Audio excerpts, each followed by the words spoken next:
All right, let's rock. And just like that, we will begin the show. This is the 5 on 5 podcast presented by directmusicservice.com and Nuke's Hot Sauce. I am Phenom. To my right down the block from me, Jupiter Williams. What's up? Bottom left, coming live from 117-degree Las Vegas, it's Nick Lopez. And our special guest today, you know him, you love him, you're a fan of him, we're all a fan of him. Make some noise for DJ Steve1der. Yeah. What up? What up?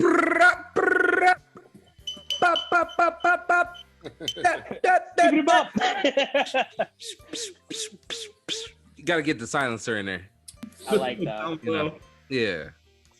Down low. Steve, You how gotta you lick some shots. I'm good, bro. I'm good. Thanks for having me. Yes, course. yes. I'm excited. This is kind of like empty canvas. Let's go. I don't know where we're going, but let's go there. I love it. Nor do I. That's the best way to do it. Yeah. Empty ass canvas. It was a no-brainer to have you on, obviously. Overdue. Every time I see it come up on my Instagram, I'm like, we got to get Steve1der on the podcast. We talked to Spider about the DJ AM days, and we're definitely going to talk to you about that. Yep. Because you guys were setting some ground for the framework for a lot of shit that goes on right now. But what we do here every week, we compare two artists head to head, their top 5 songs as viewed most popular on Spotify. We go 5 rounds. It gets weird. It gets gross. You have to choose a this or a that. We all do, except for me, because it's my pick. This week, gentlemen, we are battling Steely Dan versus Gang Starr. Wow. I like it. I like it. I like it. That's a tough one. I like it. We're going to go 5 rounds today, gentlemen. This is just as wacky as episode 1. It's up there. This is up there. We are leading off with round 1. Steely Dan, Are You Reelin' in the Years versus Gang Starr, Full Clip.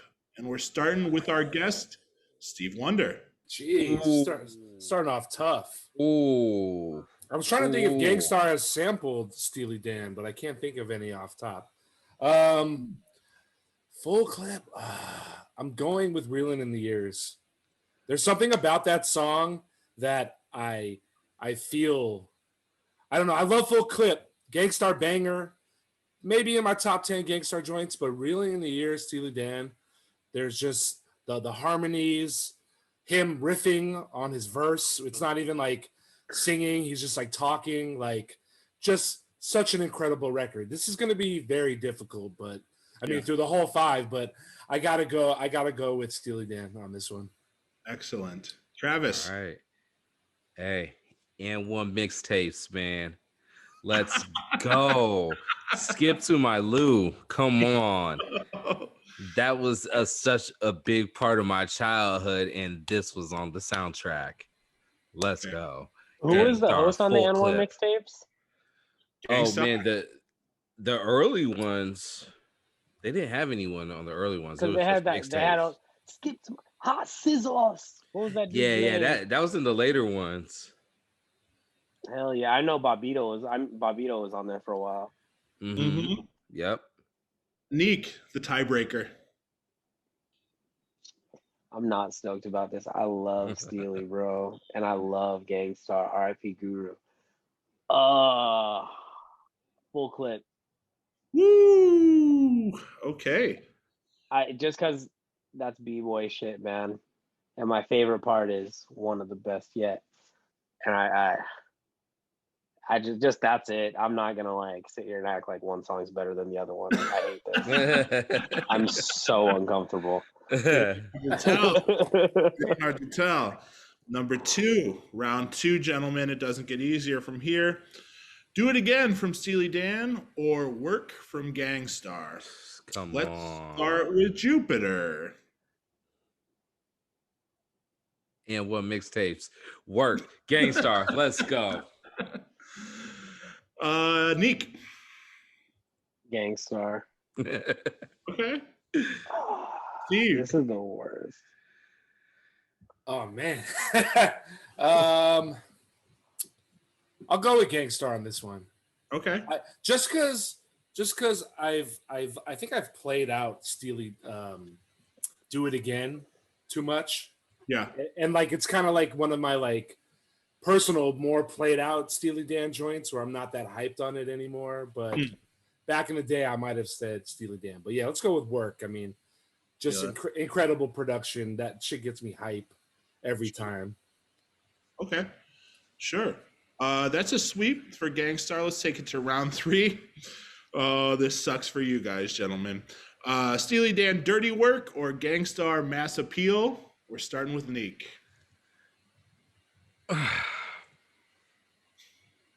I'm with that weak shit. I'll break it. Mass Appeal. All right, Steve. Mass Appeal. Okay, Travis. Here one time for the ciphers, Mass Appeal, man. Wow. Such a cipher cut, man. Mm-hmm. Wow, Dirty Work gets swept. It does, Fuck, dude. I hate this. Okay. A reluctant sweep. Just rolled. Round 4, gentlemen. Steely Dan, Hey 19. Gang Starr, Above the Clouds. Starting with Travis. Hey 19, man.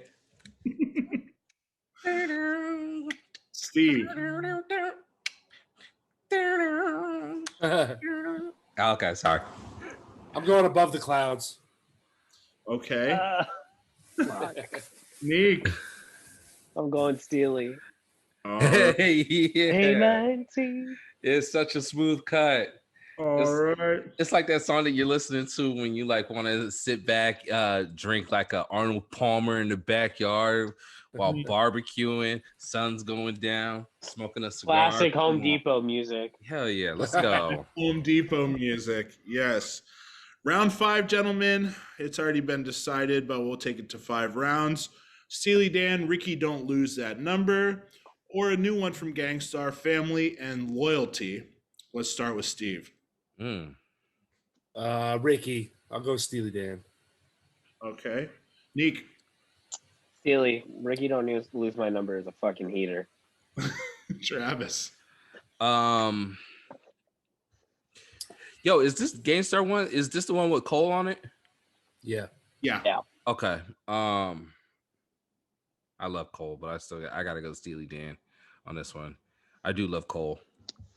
A dope song. I feel like J. Cole gets, it's a good song. I'm not gonna hate on it. J. Cole, maybe it's just because I don't have like the emotional connection to it because it's new.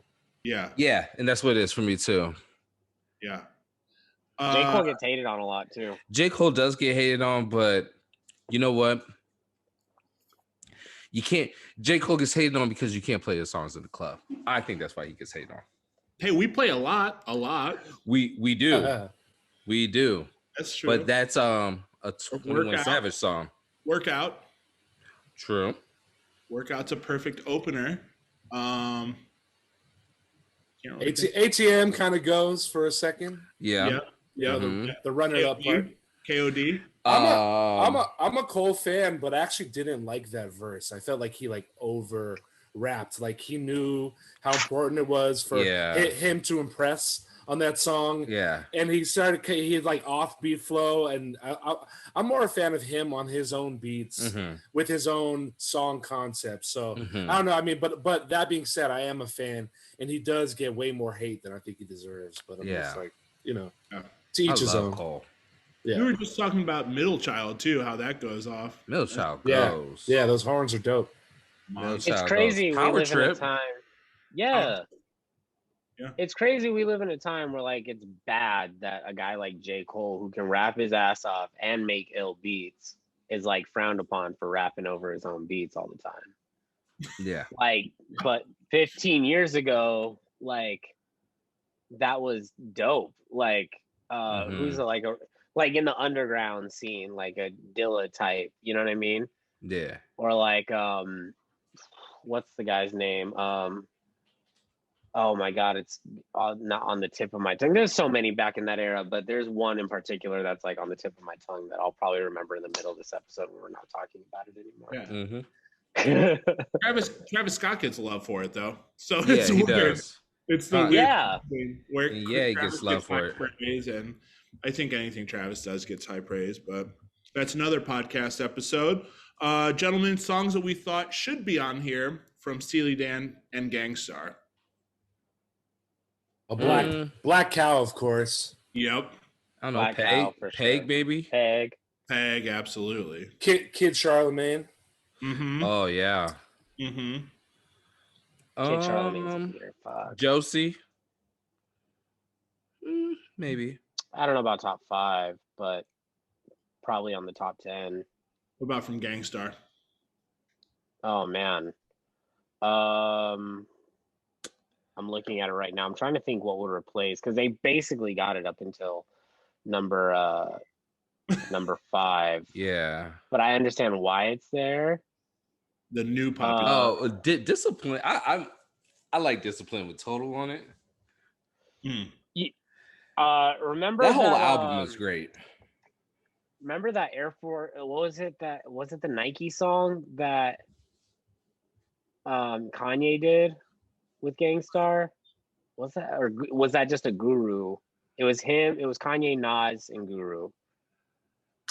I'm spacing on that one, man. I don't know if it's top 5, but it's pretty fucking. It should a good be one, top though. 10, man. Yeah, let's see. Full Clip is on there, right? Full Clip. Yeah, we talked about Full Clip. Mass Appeal is on there. I'd say Dwick. Dwick, that's what I'm thinking of. Yeah. X-Girl, the Next Girl. A lot of their singles. Yeah, X-Girl, the Next Girl. Just to get a rep. You know, I mean, a lot of their early singles were just Take fire. It Personal. Take It Personal. Yeah. There's a lot of songs that could have taken that number 5 spot. I think Dwick is the one, though. Yeah, absolutely. This is an interesting one. Inspected Deck is on the fucking top 5. Come on. Come on. That's... Gang Starr took that one, but barely. We're going to take it to the lightning round, Steve. We only ask you these questions. We're going to hit you rapid fire. You tell us this or that. You can only keep one artist. Let's start from the top here from last week's episode. Big L or Big Pun? Big L. Okay. The Roots or NERD?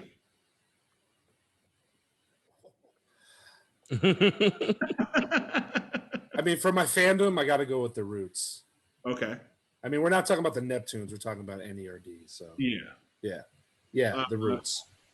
Diddy or Rick Ross? I got to go Diddy for the longevity and for, you know, going through so many different cycles of sounds. And, you know, Ross is kind of a 2010 to now, you know, like. You say it's pretty on brand. Yeah, he's done what he's done since, you know, like his formula is there. Diddy, of course, Real Love remix, you know, and anything he's done. Oh, yeah. Even the names. Yeah, from the Uptown names. Yeah. So, Diddy. Aerosmith or Bon Jovi? Ooh, I got to go Aerosmith.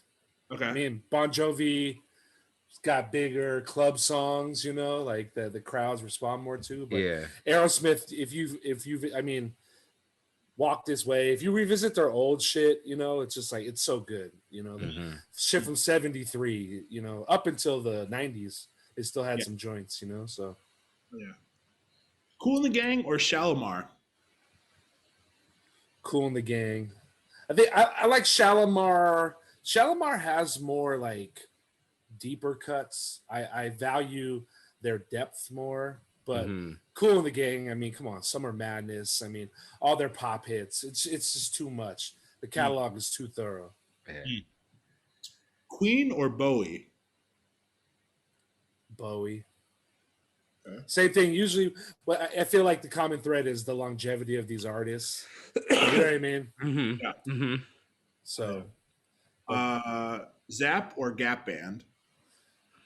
Oh, jeez. Zap or Gap? Gap or Zap? How can I diss Roger Troutman? That should be a t-shirt. Yeah. These are tough, bro. How can you diss Uncle Charlie? Yeah, I know. It's just a mood, right? Are you feeling soulful or are you feeling funky? I mean, you know, I'll go with Zap because I'm from the West Coast and their sound kind of defines the West Coast sound. Yeah. But I love Gap Band soul joints. I mean, Yearning for Your Love is like at the top of my list of soul jams. So yeah, but I'll go with Zap. Okay. Clips or Mobb Deep? Mobb Deep, Okay. for sure. Travis Scott or Future? Travis Scott. Jay-Z or Bruce Springsteen? The Boss or... Nah, I'll go with Jay-Z. Okay. Yeah. Weezer or Blink-182? Weezer. Okay. Easy. 3-6 Mafia. No disrespect to Spider. Shots. I had to slide that in. 3-6 Mafia or Wu-Tang Clan? Woo. Okay. All the way. Sade or Aaliyah? Sade. Boys That's to like- Men or Jodeci? That's like Aaliyah's mom, you know? Yeah, Mom or Yeah. daughter. For real. True. Ooh, Boys to Men, Jodeci. Damn. I guess Jodeci. Let's go. Yeah. Okay. Phil Collins or George Michael? Damn. Let's go George Michael. Okay. Missy or Busta? Because George Michael produced a lot of his own shit too. He did. Not that Phil Collins didn't, but Yeah. what was the last one? Sorry. Missy or Busta? Missy or Busta? Missy. Okay. Prince or MJ?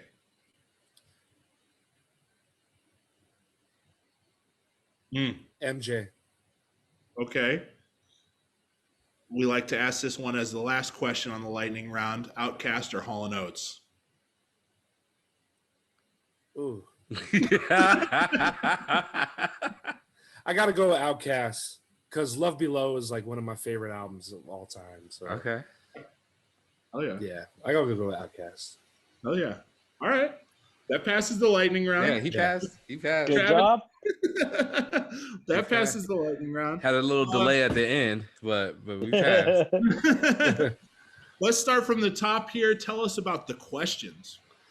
Yeah. Shit, I mean it's our hip hop trivia. I guess it's a game show. It's me and my cousin, Sean Dammit, who is the host. And we started out doing them in LA live at Blind Barber, this bar in Highland Park. And we did it at like Delicious Pizza and different venues. And it was just like a trivia night, game night. But we were like, yo, let's do it about hip hop. You know what I mean? Like the fandom is definitely there. It's clearly the most popular music in the world. You know, the takeover is complete. We're here now, you know? Yeah. So we're liner note fiends. We love the minutia, and we were just like, we should bring this to the public. And we did that. And, we did it about 1.5 years strong. And then of course, COVID hit, and we took it, we adapted, evolve or dissolve. So we just started doing them on IG, and, it was kind of like, we wish we had been doing them on IG all the time. And I'm sure a lot of people feel that way about any of their social, platforms or, like podcasts, whatever it may be. And, just off the strength of people we know, just started booking a bunch of hip hop peeps, like from legends to writers. We have Warren G on, producers. We have Dell on tomorrow.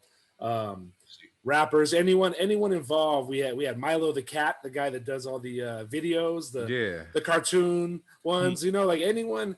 And it's been cool, man. We've been able to just maintain. We're like 104 or 5 episodes deep. We're waiting on doing Skills versus Questlove, a heads up battle. And our hopes are, now that we're opening back up, is that we've made so many new relationships by having these people on, that we can take the show on the road and maybe do a bigger events, bigger platforms, something that maybe a ticketed event. I don't know, but it's a lot of work. My cousin Sean is definitely the engine that keeps it going, but yeah, it's a labor of love, man.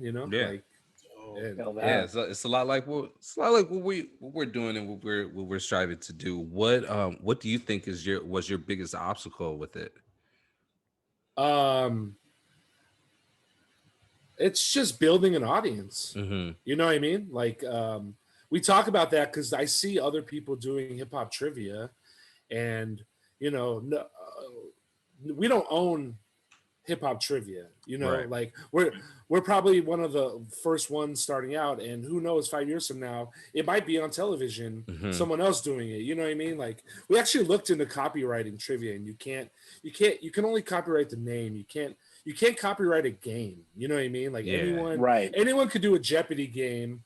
Just can't call it Jeopardy. You know what I mean? Gotcha. So it's just an open market for anyone. So one was, I guess, kind of like building the audience, but you know, through a lot of hard work and 100+ episodes later, you know, we'll be near 10,000 followers soon. But you know, building a generic core. We never wanted to like fake our numbers or you know, do bots or any of that stuff. And you know, and now the challenge is, now that we're all opening back up, is to, you know, expand with it. So, you know, and there'll be more challenges on top of that. But, you know, luckily, like Skills, who was our first guest and who came to a bunch of our shows in LA, really believes in it. He actually did one in Virginia with Lonnie B and some of his peeps. So luckily we have some certified people who are down to help. And, you know, when it comes to scaling, that's really important. You know,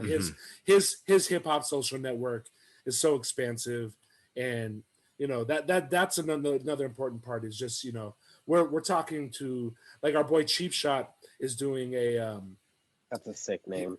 He has a new podcast where he interviews legends, and we've been talking to him about, you know, he has these guests, we can give him this guest. So, you know, it's all part of the hip hop nostalgia, kind of the grander thing. And, you know, it's fun to be a player. And we talk to a lot of other podcast people, and, you know what I mean? It feels like, you know, we're part of a network of like-minded people, such as this podcast. And, you know what I mean?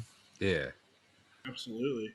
Man, having Dell on your show is like no small chips. Having Warren G on your show is no small chips. Having Skills on your show is no small chips. What's the first thing you want to ask Dell? I mean, like, it's fucking Dell. Like, you know, like, I have no idea, honestly. Yeah. I mean, Sean's gonna do the hosting. We usually just like how we do the games is we it's tricky. You can't be too off of what the guest knows, but you can't be too easy. You know, you can't throw softballs, you can't throw curveballs. It kind of has to be like straightforward. So, you know, all the questions we ask are related to their career somehow, or, you know, it's always like we drop a dime so they could talk about something else. But I have no idea, you know, like my boy hit me up. He's like, last time I saw Dell, he was stoned out of his mind. He could barely talk. So I'm really interested to see how it goes and how he responds. And yeah, man, I mean, it's a big pull. I mean, Dell's one of my faves, like all time, from being in junior high and opening the Source magazine and seeing the hieroglyphic stickers and being like, whoa, what is this? And clearly he brought the world hieroglyphics, and then souls and casual. And I'm just a huge fan, and will always be. Deltron 3030. I mean, the Gorillas, you know, all the work he's done, like he doesn't miss, and he's so understated in his impact, and he's a hero for sure. Absolutely. Right, man. Like, make sure you sneak in a Tony Hawk question for me, please, because I want to know how all that. Well, we open it up, you know, on our IG. Like, it's important for us to ask questions from the fans, you know. So on our post, if you go to our IG after this, we ask what do you want us to ask Dell? That's really important, you know. Slide in. You gonna be in there, Colin? Keep a jeweler's glass for my eye. Yo, speaking of fan questions, I do want to slide this in and parlay this real quick. We had a very important fan question from Aaron the Era. What do you got against Lemon? Aaron. Shout out. Aaron wants to know what he got against Lemon. Well, it's funny because that conversation bled into when we were having online. I just think the double time part on Lemon is completely unnecessary. And I have like 4 versions of it. And yeah, I was playing it the other day, and I hit the wrong, and it went into the whole Pharrell.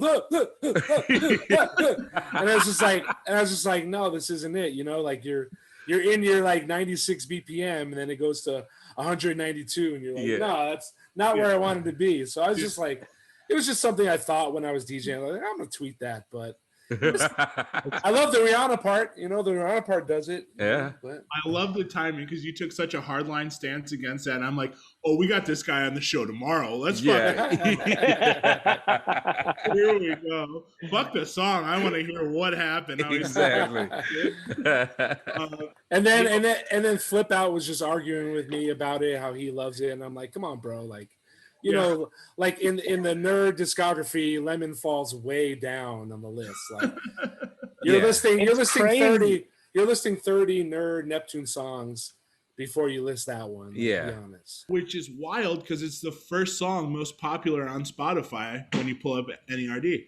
Because Rihanna, Yeah. Hey, we all know about the navies. Oh yeah. Yes. I love Rihanna. Yeah. Same. Don't we all? Same. Yeah. No, we do. Yeah. We do. Absolutely. Wait, is she with ASAP Rocky? She is, unfortunately. Unfortunately, it's so weird because I feel like in the kind of like general consensus, like he doesn't get his props for that. Like that's like one of the top polls in the game, and like you were like, unfortunately, like cats aren't like showing him love. Like people are mad about it, right? No, normally, no. I would show him love, but it could be anyone in Travis. It's Rihanna. Yeah, if it was Drake, I would have said the same thing. I think I agree with you. It's like one of the biggest pulls. Like that's like Jay-Z pulling Beyonce back when he did that. So, and I'm like, if anybody was gonna do it, it's got to be Rocky. He's the flyest rapper. Period. It's got to be. He's got to do it. Yeah. So. It's not Drake, huh? Fuck no, Rocky's the illest, bro. Rocky's the freshest, like contemporary rapper out. Pretty fly. No, but I mean, Drake had a little window where. He had a window, but he's too soft. He couldn't pull anything.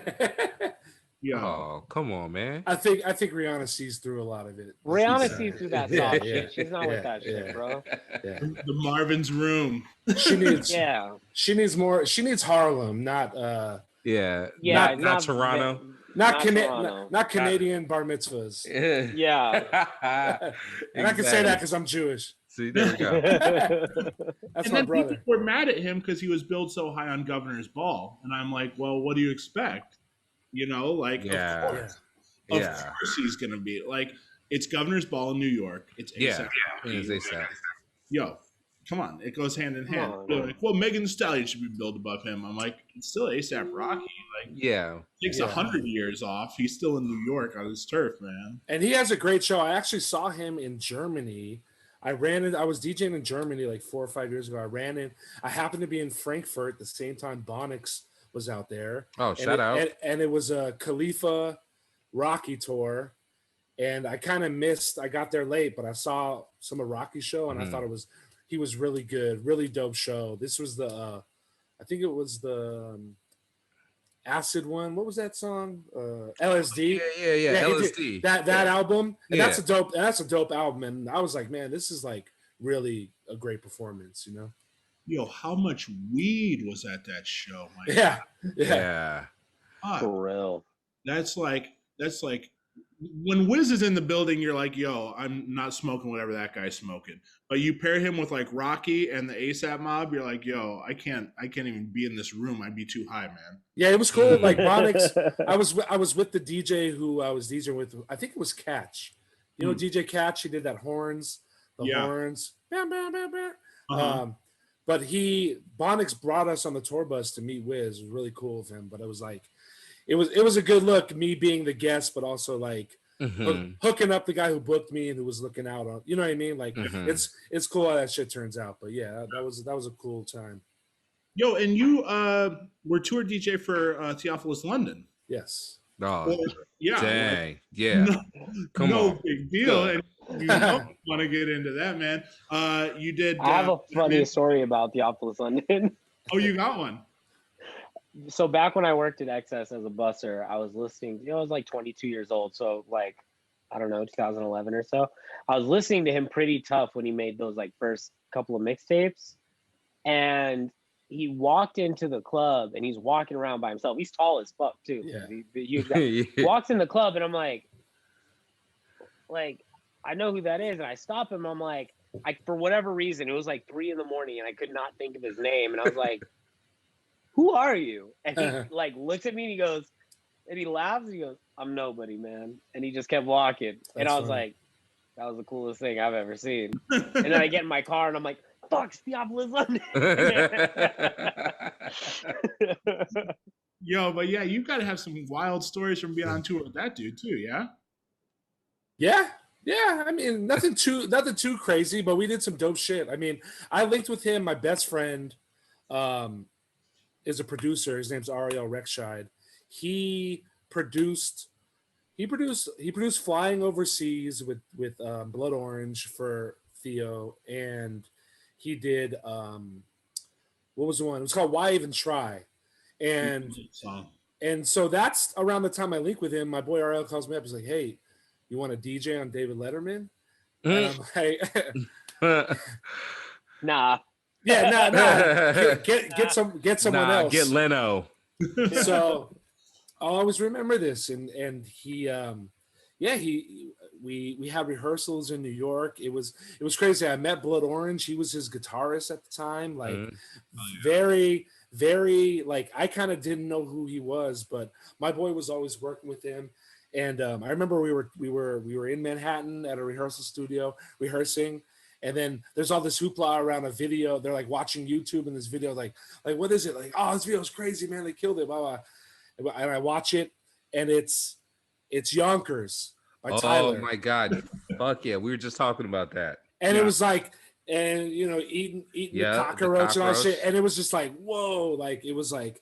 It was cool to be involved with Theo at that time because it was like a movement. Like clearly that was Tyler's kind of introduction to the world. Theo was introducing himself to the world. It was kind of like the precursor to just kind of like how, like, I like the shit that's out now, but everything that was happening then led to what like kind of like not the underground, but like more, you know, just alternative artists going mainstream, being pop, especially how well, you know, Blood Orange is done. We did some shows with Solange. This is like 2012, 2013, when a lot of people weren't checking her because she's on the hook for Flying Overseas. So got to meet her. That was cool. You know, Letterman, Kimmel. I mean, those, like, the party stories weren't that crazy. Actually, I have a funny story was, so I used to when they would have me DJ with Theo, not necessarily for a show, but like they would have me do some private events, right?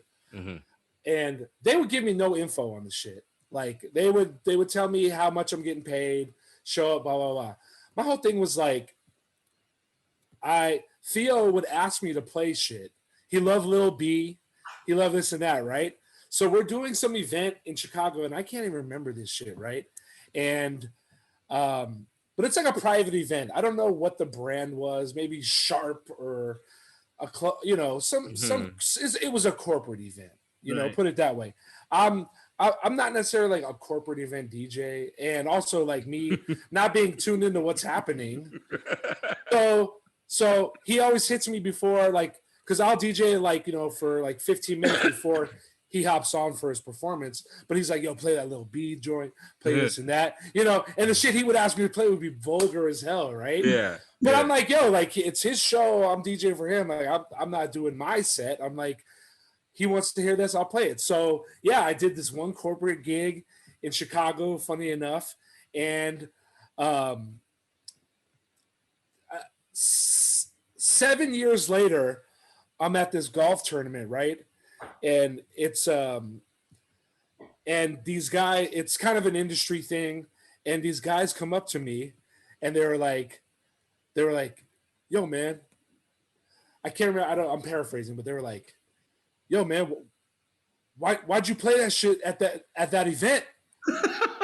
they were like the client came up to us and was furious and was like, as if I had like ruined their relationship with that.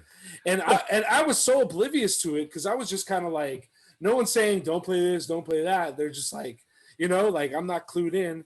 And yeah, it turned out these guys were they threw the event. So they brought in Theophilus, they had the brand, and apparently shit went south. But me being out of the loop, I never heard anything about it till so much later. And of course I apologize, but like it really was a situation where it wasn't intentional. I wasn't trying to but it was some little B like, fuck you, bitch. Yeah, little B is like, his shit is so ignorant. It was like Theophilus wanted to hear the most ignorant Lil B song he could. Yeah. And my dumbass played it, and it's so funny that like so many years later, and I was like, yo, man, I'm sorry. Like, blah, blah, blah. Like, there's nothing I could do, but they thought it was like I did it, like they kind of took it personal. They were still upset. They were still upset about it like 7 years later, and I was like, I'm damned if I do, I'm damned if I don't. Exactly. That was a funny story of Why'd you sabotage the event? Why'd you sabotage the event? No, that's how they came at me, man. It's exactly how they came at me. I was like, I don't even know what you're talking about. Can't be playing no Little B at Prestige Worldwide. Yeah, it's at this Sony event. What the hell's wrong with you? The Canalita wine mixer. You can't do that. Man. That definitely was the catalyst to a lot of that art rap though, where every video is cinematography to the max. Everything is fucking cool. There's brand names left and right, which like led into Rocky and all that stuff even more. Mm-hmm. So I think Theo was kind of ahead of the curve in that sense. Like some artists just, he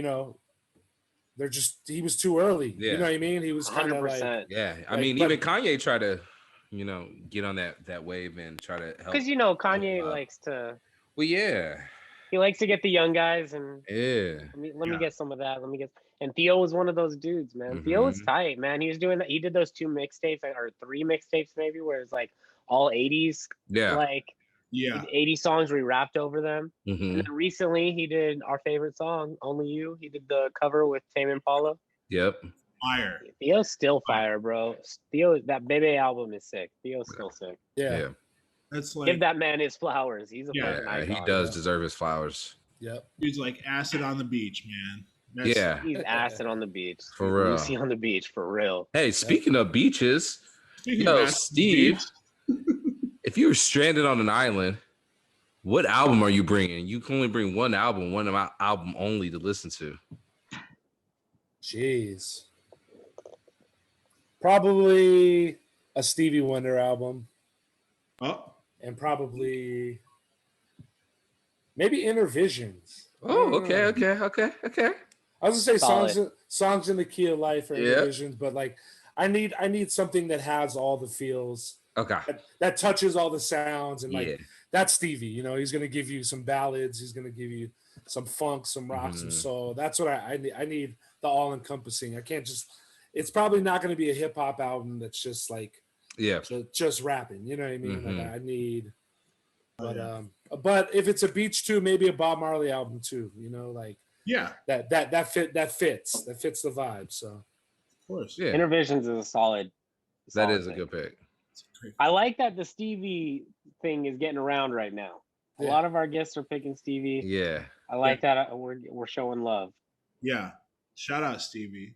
Thanks, Stevie. Thank you. Wrap that man in bubble wrap. Hey, Stevie. Thoughts are with Stevie Wonder right now, bro. For real. All my energy is with Stevie Wonder right now. I think I pray he goes on tour, man. If he goes, that's like my.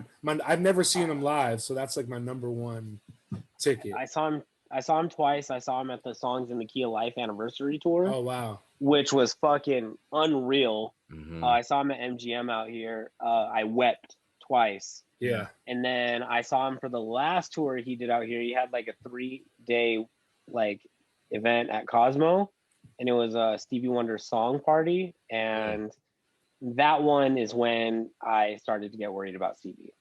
He didn't finish the 3rd date, and he came out late, and he had to leave early. And I don't know if you're up on Stevie Wonder news, but he is currently being watched. Yeah, because he's not doing good health, and his family is keeping the news very tight. Yeah. So our thoughts are with Stevie Wonder right now. Mm-hmm. Wrap that man in bubble wrap. For real. Nick and I talked about this. I think Travis and I talked about this. I saw him the day after Michael Jackson died. And so it was him and John Legend, and he just performed everything from him, from MJ. Unreal. Wow. Yeah. Unreal, man. That was. There's a version going around of him doing I Can't Help It. MJ's I Can't Help It. Oh, King I Most. don't have it, but I've heard it, and it's dope. you say King Most has it? King Most King did Most that made edit? that. Oh, dope. Yeah, Uh-huh. that shit is. Because it's a video. It's him like live on a TV show. Oh, wow. And he doesn't really like know the words, but he knows the melody, and he's kind of just like riffing. Yeah. And then he gets into the hook. But King Most made it like a whole song. Yeah. It's ill. Oh man, So I need dope. to hit him up. Shout out King Most, but yeah, I need to hit him what up. I want to ask. I want to take a step back a couple years, pre-Theophilus London touring, and I want to get into the Deckstar years. Oh yeah, The OG, the bottle service, the blog house. I want to get all into all of that. We did hear Spider's side of things on how things kind of bobbed and weaved through. I want to hear it from your end. What was kind of going on at that time? What led you guys to meeting up with AM? Where your career was before that? Where the career was, I was DJing Saturday nights at an Indian restaurant, making $200 a night, lugging 4 crates of records upstairs to DJ for an Indian dinner crowd. So that's where my career was. But I similar to Spider, we started as underground hip hop guys, and that was our forte. And then as you grow older, tastes evolve. And my thing was like, I was DJing parties in college and stuff, and there's a mashup I made that takes Marvin Gaye, Let's Get It On, and it's got the explosive beat under it. And that was a mix I used to do on vinyl, like at house parties, because I was like, oh, these are the same tempo, these work, so like I kind of had an idea of what mashups were before they became a thing, before it was like, oh, what are mashups? So I kind of like knew to blend genres, and I appreciated it. You know what I mean? I didn't see it as a fad, but I saw it as like kind of an elevation of the game. You know what I mean? Like this is pre knowing about Z Trip and AM and anyone, DJ P, like cats who really like brought it to the forefront. But yeah, I was a bedroom DJ / had a few gigs, / do a friend's party, and you just started to hear about AM. You know what I mean? You just started to hear about this guy, and like I always say, it was like he was like a mythical figure. You know what I mean? It was like this guy that gets $10,000 a night to DJ. Like I'm younger than AM by I think like 5 years. I'm a few years younger than Spider, so I wasn't hip to like I really wasn't in the Hollywood scene. I really wasn't privy to his like him becoming who he became. I kind of got hip to him when he was already, his name was established, and you went on his website. Did you guys ever check out his site back in the day? Nah. No, I haven't. It was a I don't want to mess it up. Someone can correct me when they watch this, but it was a I think it was a turntable actually, and like you click different parts. You clicked it and it would be like a scratch. It was like DJ AM, and it was like the Busta Rhymes, like woo-ha, you know what I mean? It would be like all these. It was like a super HTML page, but it was early. But it had his resume on it, and it had Maxim Party, Hugh Hefner Party, Leonardo DiCaprio private event. You know what I mean? It was like mind blowing because like to be so far from that, know nothing about that scene, to see like the Jordan of the shit. You know what I mean? You're like, whoa, that's like next level. Like you're just like DJing in your bedroom. Like you have no idea about the business. Yeah. You have no idea like where someone could take it. And clearly he took it to the utmost heights, more than anyone did, even in the short time that he had, but so it was just, that's why I say it was like mythical to me, because it was like, whoa, like how can one guy do so much? You know what I mean? It was like I couldn't fathom it, and then the genesis of meeting him was that my cousin was the marketing director for Bongo Jeans. It was Bongo Jeans. Well, she worked for this brand called Iconics that had a bunch of different brands. And so they were doing they were at Magic. They had a booth at Magic, and it just so happened that Nicole Richie was their spokesperson. So me and Spider went out there to DJ. We were the residents. We packed his Ford Explorer up, drove it out, tables, 8 crates of records. This is like, I think Spider might be on Final Scratch at the time. Mm-hmm. You know what I mean? Like, this is like, sometime in 2005, like early, you know what I mean? Like, so we were there for 3 days, but then they told us, yeah, like Nicole Richie's coming through for a meet and greet, and her boyfriend wants to play a little set. So we were like, bet, you know what I mean? Like, this is the guy we've heard about this whole time, you know what I mean? And then there's video of it. I don't know if Spider told you guys of it. We filmed our whole trip, and I put it up on my YouTube of AM playing a set, and you know, he did what AM does, you know, like the Crazy Crabs, the live blends. He did Sweet Home Alabama, you know what I mean? Mm-hmm.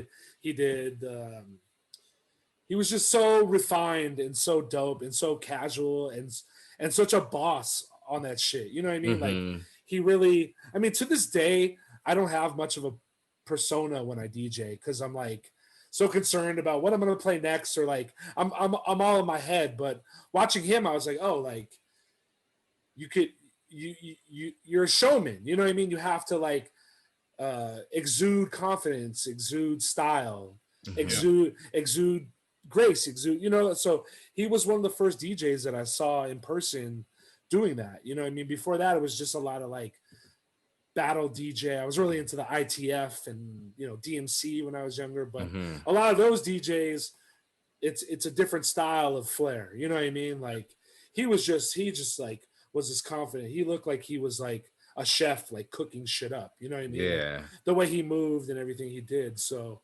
yeah, and then, you know, like, he told us, when you guys are in LA, come to my club. He had just opened LAX, and we're like, bet. And then there was, I think, another Candies event with him and Nicole there, and we pull up and we both had our CDs, and we gave him our CDs, and he's like, he's like, go to the booth and meet Kevin Scott. And then we went to the booth, and Kev is there DJing. It's like a private event. There's like sliders, hors d'oeuvres and shit. And Kev's like, we give Kev our CD. We're like, oh, nice to meet you, man. He's like, Kev, I'll never forget it. Kev goes, oh, you're AM's boys. Oh. And we were just shit. Like, I don't know if like in the moment Spider like was taken back, but I was like, damn, he called us AM's boys. You know what I mean? Like, yeah. like AM had already given him the cosign to us. Yeah. You know what I mean? Like it occurred to me, I was like, oh, this shit is official.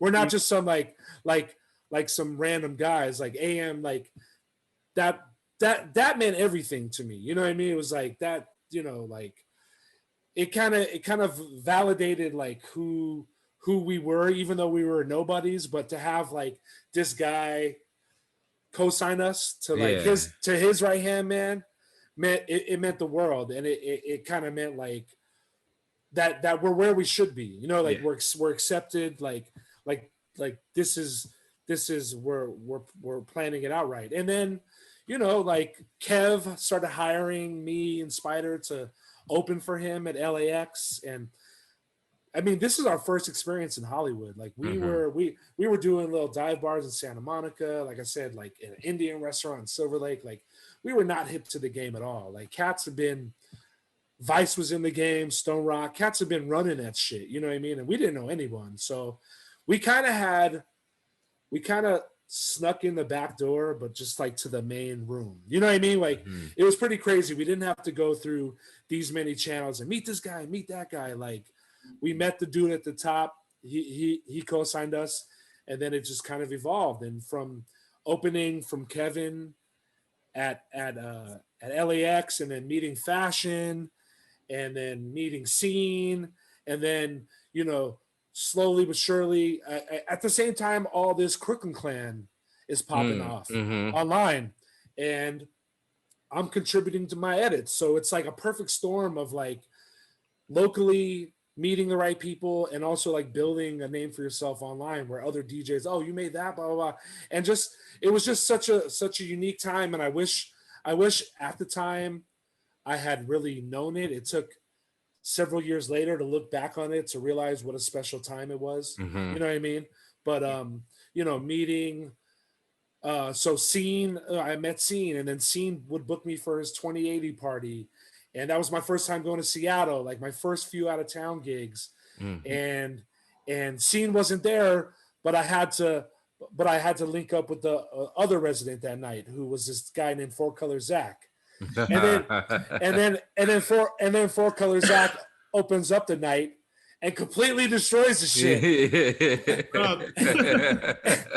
And I'm the headliner, and I'm supposed to go on out there. And I'm like, I have like 2 mixes in mind that I think are cool. I'm freestyling the rest of my set. Like, let me just pray and get through this. After, you know, that was my first time really realizing, like, when you go out of town, these residents in other cities, like, it's their room. Yeah. They don't happen to be like a good DJ playing that spot. Like, they fucking own that spot. Yeah. Just like when I saw Phenom at Underground that one time. And I know they have a lot of different residents, but like, I was like, this is his room. This is how he plays it. Like, when you hear a DJ that knows what they're doing, you're like, oh, like, they're not just doing what they're hired to. Like, they're injecting themselves. Like, they're putting their persona into this space. And that was and I knew, me and Zach had convos back then about like the struggles of trying to make it, you know, as this was pre-Deckstar, you know. Well, I might have been on Deckstar at that point, but, you know, it was like everyone was just kind of in their own space and we were all figuring out like what to do. But, you know, slowly but surely, you know, they put Deckstar together, and, you know, like, luckily I was collateral and was down and cool with everyone. And Kevin Scott would throw these house parties out in Yorba Linda, these pool parties, and we would all meet up and talk. And, you know, I think Mixmaster Mike came through to one. It was just like 40 DJs. It was my first sense of being in like a community like that. And like I said, like, it was just such a special time. And, you know what I mean? I'm so happy to have been part of it and to have, you know, have made an impact, like, for what it's worth. You know what I mean? Like, it was like, I never gotten DJing to be the biggest club DJ. You know what I mean? Like, I always did it because I love DJing. I love playing music. I love messing with music. So any success that I reached, or heights or things that I did, was all just cherry on top. You know what I mean? I was never in it to snake people or to like hustle my way or do whatever I could to get the most money. Like, I never approached it like that. So, you know, there's something to be said about that, man, because you guys really, when you look at that Deckstar picture, and I'm going to speak kind of on behalf of the group here, that's a bit of a Mount Rushmore, man. Yeah. For open format, working ass, bottle service club DJs, that you can put these guys in any room in the United States, any room in the fucking world, and they're going to figure out how to do it. Yeah. Point blank, period. You know, Aoki went the route of EDM. Obviously, it's a little bit more centralized in his vibe, where he's like, okay, I'm only playing EDM now. Went on to be massive bottle service in that regard. Yep. But there's something to be said when you look at that picture. All of these guys are still working. Yeah. A lot. Yeah. You're working, Fashion, Scene, Spider, everyone on this picture, Grand Theft, everyone is working. Yeah. You know, and that kind of set the tone. And I feel like it was maybe, like you said, a small window of opportunity too, which led to a huge boom right there. Yeah. Yeah, it's crazy. I mean, yeah. Just looking at that. I think I see it like the Bulls, you know, take it back to Chicago. It's like AM was Jordan, and then everyone around like does their job. Like Pippen, Rodman, like all the other DJs, because of AM's greatness and what we were all trying to do in the game. Like it just helped everyone, you know, like without him, to this day, cats aren't getting the money that they get. You know what I mean? Like rates fluctuate, but he blew the roof open for what DJs can make. It was never, it was never like that. And I think people who make what they make in the game now are so far removed from that they don't understand that. You know what I mean? Like, this is pre the EDM boom 2011, 2012. You know what I mean? Like it was him and Paul Oakenfold that had $1 million contracts in Vegas and nobody else. You know what I mean? Like that shit was unprecedented, unheard of. And it's like for all DJs, not just open format, like it has to be known and appreciated that he did that for everyone. You know what I mean? Like and because not every DJ, a lot of DJs are getting money, but they're not getting other DJs money. There's a huge difference. You know what I mean? Yeah. And he could call the shots and say, put this person in this room. And, you know, and at the end of the day, he had the skills to back it up. And, you know what I mean? And the DJs, we recognize that. We saw, you know what I mean? That's why all the you know, Mixmaster Mike, A-Track, like they all gave him his props because they knew he wasn't some fly-by-night. You know what I mean? They knew he was a student of the game, you know. But yeah, man, it was such a unique time and a blessing. And I used to think a lot what the game would be like if he didn't pass. You know what I mean? Like I don't think that I think the EDM boom would have still happened, but I think, you know, him not being the gold standard kind of diluted what was accepted in terms of like who gets gigs, who's a resident where, you know what I mean? Like now it's all about relationships. Now it's all about kind of networking, knowing the right people. I mean, it always was, but when he was there, it was like, you got to rock it like this guy does. Like if you're not bringing it like that guy, then we don't want you. You know what I mean? And I think that's kind of like what's missing from the game, kind of. You know what I mean? At least to the open format game. You know what I mean? Yeah. So it was a big loss. You know, I definitely think, going off of what you said, AM's Vegas would probably be much different now.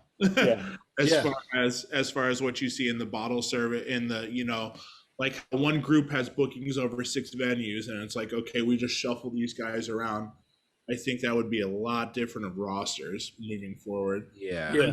Even like that EDC would have had, like AM would have curated his own stage for that too. You know? Yeah. Like, I mean, having gone down and done that's that.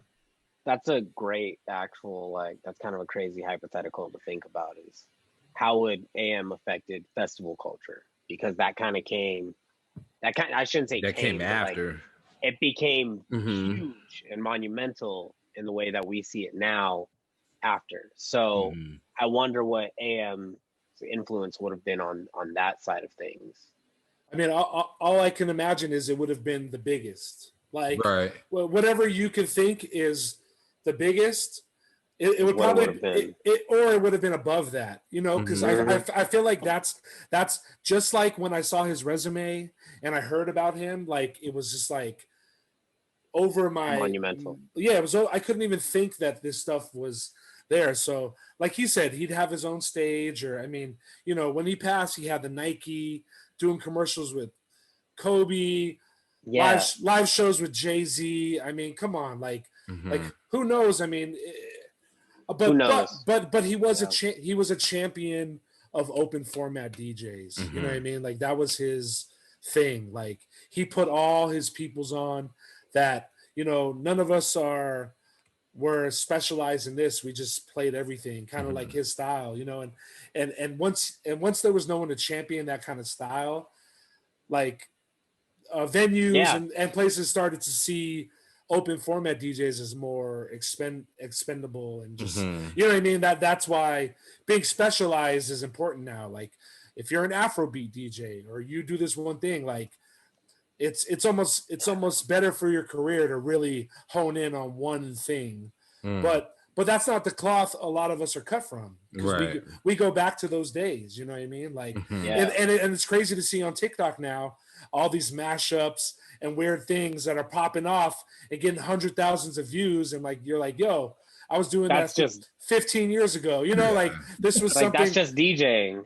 Yeah, it was just like we were saying with like Theophilus was too early. Like what we were all doing was too early. Like there wasn't a market to blow it up. But have there been, give us TikTok and give us everything, and for those days, yeah, who knows who could have done what with what they were putting out, you know? Right. Pretty It's crazy to think about, man, because like, yeah, like that cloth like is very kind of like specific to that time. I was carrying crates for guys who DJ'd that way. And you know, what kind of music do you play was kind of like an eye roll question. Like, I'm a DJ, I play whatever the fuck I want to play, you know?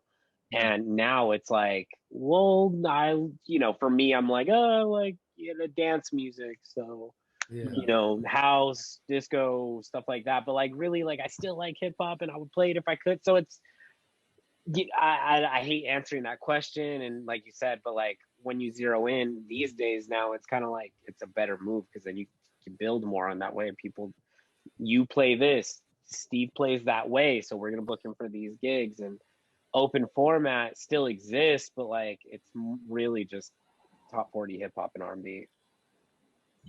Yeah. It's just the scenes change, man. And props. It's kind of unfortunate nobody picked up the ball. And props to Phenom, because like I said before, like he was one of the few DJs who I heard that was throwing in all types of shit. Didn't care if it lost the crowd. Not that it did, but was willing to take those risks, and you just don't see that I don't see that with myself sometimes. I admittedly will play into the crowd and just give them what they know, but it's always refreshing when you hear someone doing something that's not the, you know, the common way to do it. And you know, it takes a lot of musical knowledge, and also you gotta be brave to do that. You gotta be not afraid. There is something about I think a lot of DJs are afraid to lose a crowd, which could mean lose their gig, which could mean lose their check. You know what I mean? Like, and that's why, you know, it's easier to just play Tyga or City Girls. You know what I mean? But you know, like I always give Phenom his props, because I was like, yo, this dude was playing shit that like I was like, what the fuck? But I love this song. Like, why is this being played right now at 3 a.m. with this afters with all this bottle service? You know what I mean? And it's just like, that's the dope shit, you know? Appreciate that. That's high praise coming from you. So thank you, sir. Yeah, man.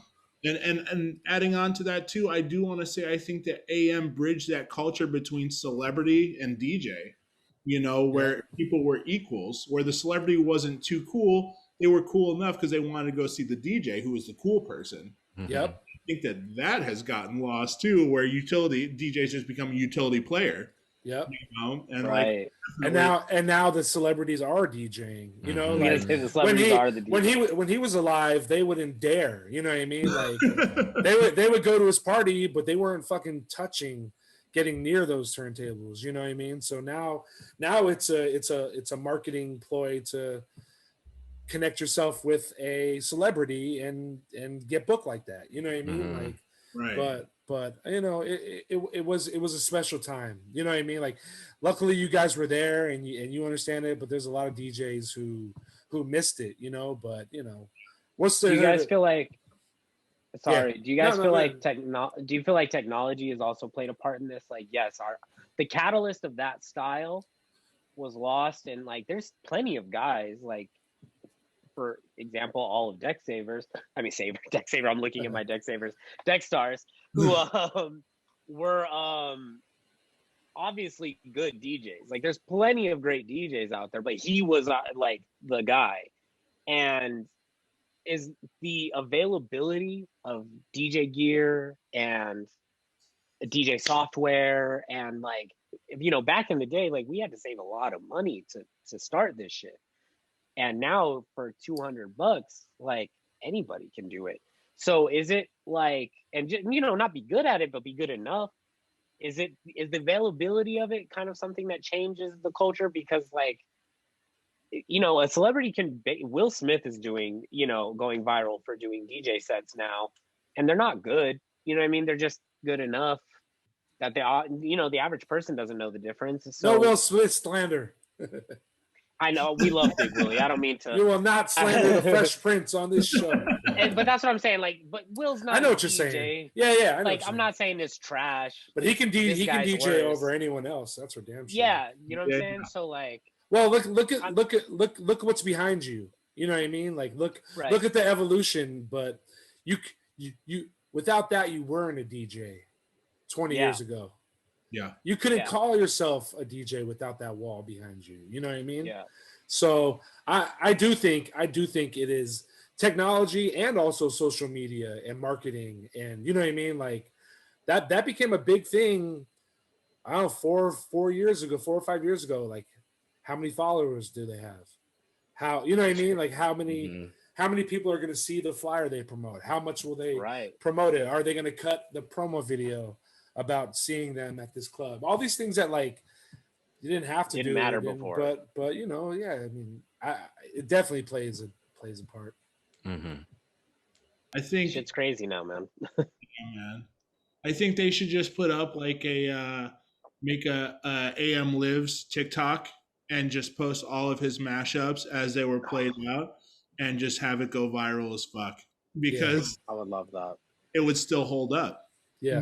Nothing has missed a step in since he's been gone. You know, like you could post that up right now and be like, "Hey, this is Sweet Home Alabama. Hold on to your fucking ass." You know, viral. You know, like it's crazy, and it's crazy the impact that you guys had in that time, man. And we didn't even mention Bloghouse. What was going on in that weird, you know, Banana Split Sundays, Aoki, LA.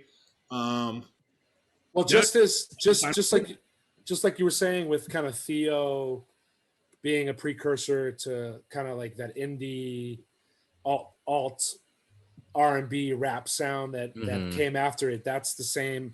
That's what Banana Split was. You know what I mean? Like, without Banana Split, like, I don't think there is the Bloghouse era. You know what I mean? Like, not without it, but it coincided with it, and it made it important, and it made it a movement.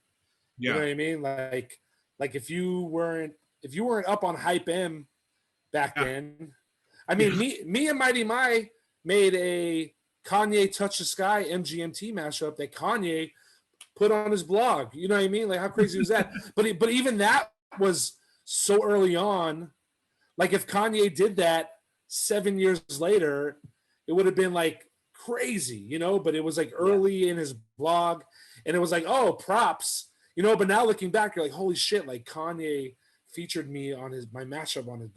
That's fucking next level. That's mind blowing. But the return on it, like the props you got, or like no one wanted to book me because Kanye featured my mashup on his page. But if he did that fucking in 2020, a lot of people would be talking about that shit and be like, oh, well, who did that mashup that Kanye's posting? You know what I mean? So it's just like it's crazy, man. But that was such a special. I just remember one of the first times going to Banana Split and seeing these guys dressed up in outlandish fucking colors, and they look like a clown show. I was like, who the fuck are these guys? And it ended up being LMFAO. It was Red Foo and Sky Blue.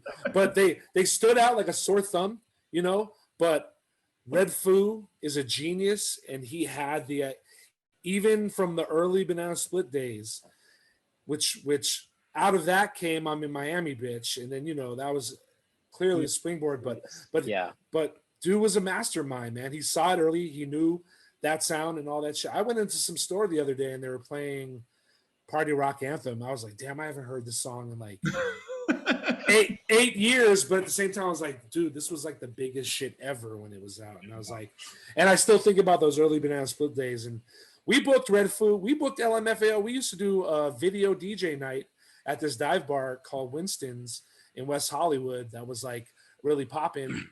And we booked Red Foo for, I think, $100 and a bottle of Grey Goose. What? And he pulled up with Sky Blue, and they performed I'm in Miami, bitch.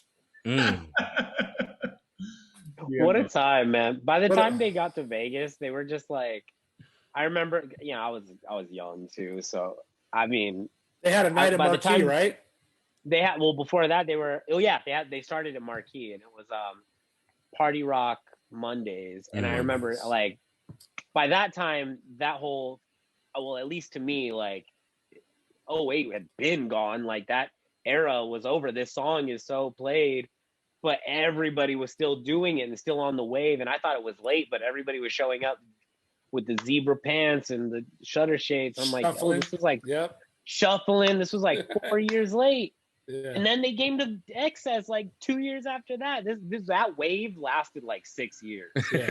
I remember like rolling my eyes, but I'll never forget when I was 19 or 20 years old, taking the bus, listening on my iPod to my Bloghouse playlist and listening to LMFAO. Like that shit was fresh. Yeah. Those motherfuckers were like you said, they were genius. I'm not going to see her in front. Like, yeah, that shit was fire.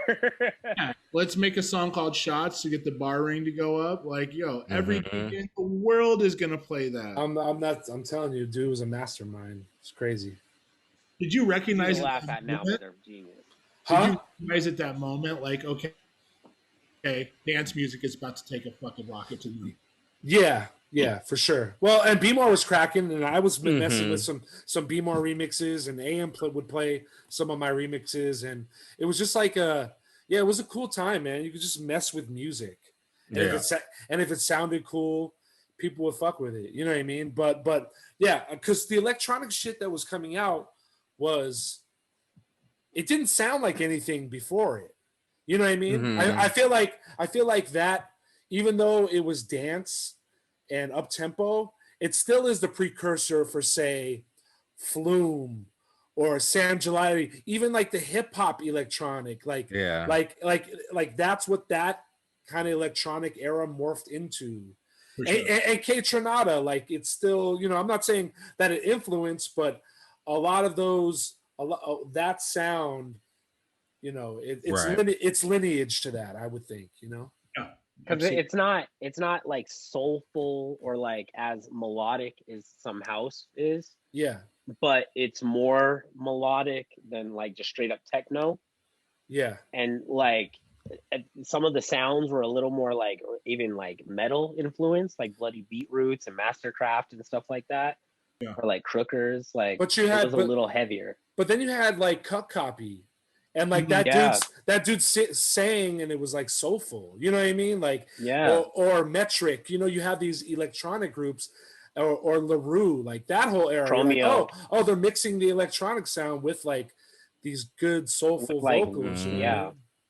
Or like even some of the guys that were just sampling. Like, I think the big turning point when like the Banana Split sound went mainstream was when Calvin Harris went from his merrymaking at my place sound to I'm Not Alone and that sound. You know what I mean? That like Swedish House Mafia, like that shit was popping like that, but I don't think it really broke through fully till Calvin did it and did it on that crate. Like really blew it up. You know what I mean? Like I think that like to me that's the and then remember like Chris Brown took his song with the and then it's like, all right, this is like this, but this has its roots in that Banana Split scene, the sound of Banana Split. You know what I mean? Like even though it's here on the radio and in the Vegas nightclubs now, like that's where it started. Oh, 100%.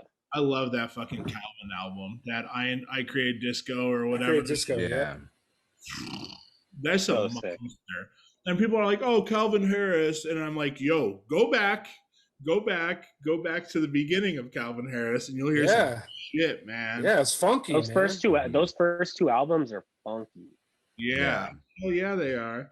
I want to fast forward to the current. You guys are open in Los Angeles as of yesterday, yeah? Yep.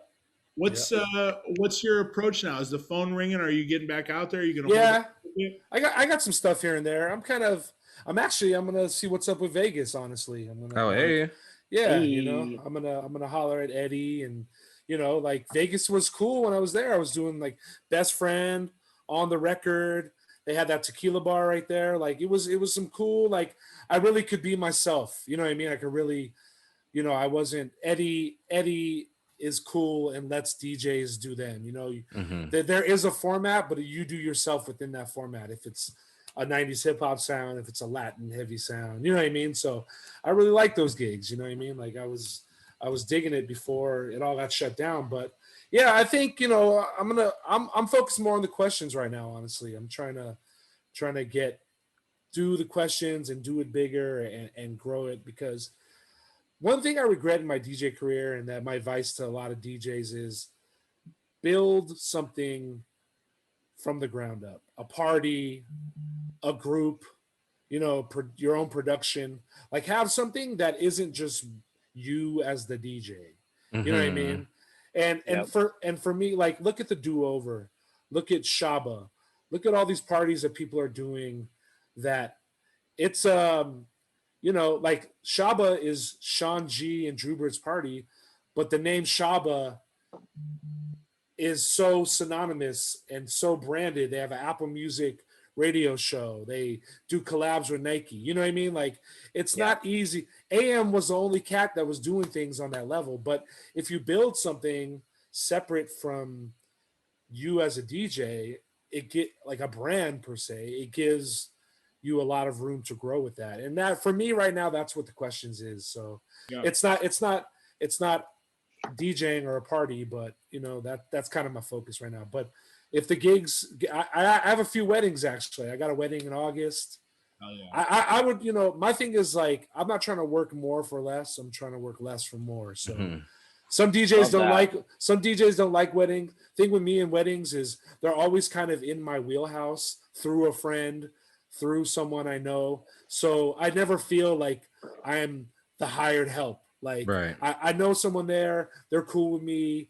It's going to be as stress-free as possible. Like, cause a lot of DJs are like, I wouldn't do weddings, but I'm like, the ones I do, I have fun at, you know what I mean? Like, I don't do that many of them.